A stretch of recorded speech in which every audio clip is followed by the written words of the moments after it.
important part of the pre- and post-conference of the cycle of assistance and is what you will be observing during your observation. Learning objectives are what the teacher has to teach as part of the Common Core and North Carolina Essential Standards. Learning outcomes are how the teacher knows that the students have mastered the learning objectives in a measured and it's measured in an accessible manner. So this is the SWABAT, what the students will be able to do. So it can be thought of in the 5 bulleted points below.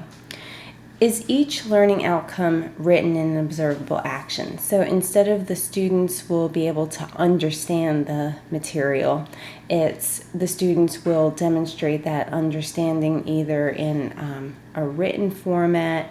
They will be able to demonstrate that understanding through completing addition problems, writing an essay, completing a lab. Is each learning outcome stated in terms of student performance rather than what the teacher is going to be doing?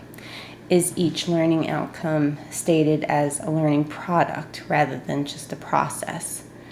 Is each learning outcome measurable? It has to be measurable. And is each learning outcome written separately? Because a lot of times the teacher's lessons have several outcomes in them.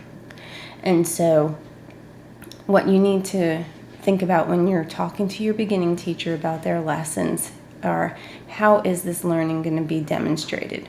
So many times the beginning teacher thinks about covering the lesson, but doesn't really think about how they're going to know that the students have mastered the material.